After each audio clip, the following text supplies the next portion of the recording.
Hey leaders, this is our 4th through 6th grade weekend preview video for January 22nd and 23rd. We have almost reached full maturity. Our update is almost complete. One more left to go. Are you ready? Let's go!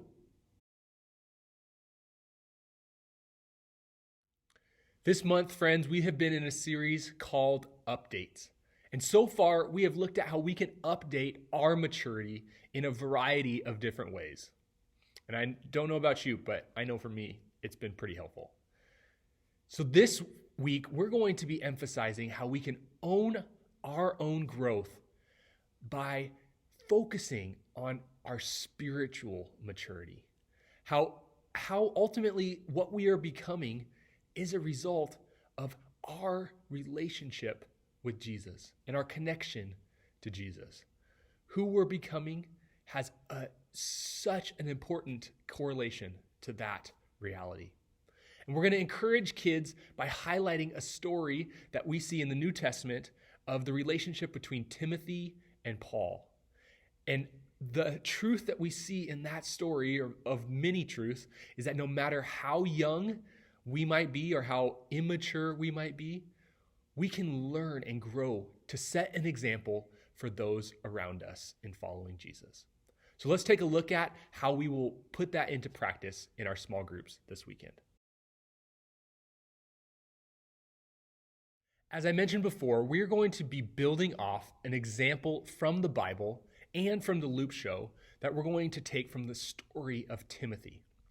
We see this theme throughout the Bible, that it's full of examples of young leaders modeling devotion to God. We see it in the Old Testament, in David as he goes to the battlefield and ultimately ends up taking down Goliath, and King Josiah as he's crowned at such a young age, but chooses to reform the nation and in his youth point the people back to God.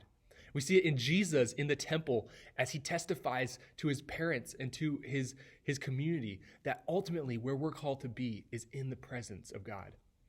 So starting in small group time, we're going to be discussing the importance of owning our growth, understanding what that means, and helping communicate that kids have agency and influence in the lives of themselves, their own life, but ultimately in influencing the people around them.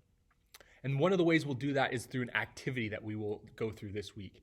And the activity for this week is going to be a little bit uncomfortable. I apologize for that, but it's forcing us to learn something new from our students.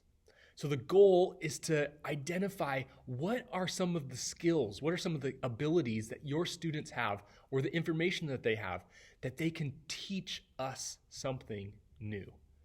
I know there's a vast array of things out there in the world, and a lot of things that these students are experiencing that we don't fully understand.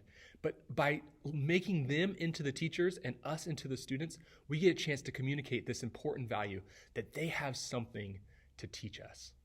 So that'll be the lesson for this week. And on the activity sheet, it says that we will be doing this as a in front of the group as a talent show. Don't worry about that. We won't do that.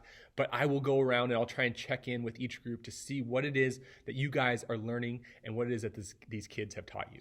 All right, so that's what's coming up this weekend. Please come 30 minutes prior for Classroom Huddle. Wear your Team Kids shirt and come prayed up, ready to serve and love these kids as we point them to Jesus. All right, I'll see you guys this weekend. Bye.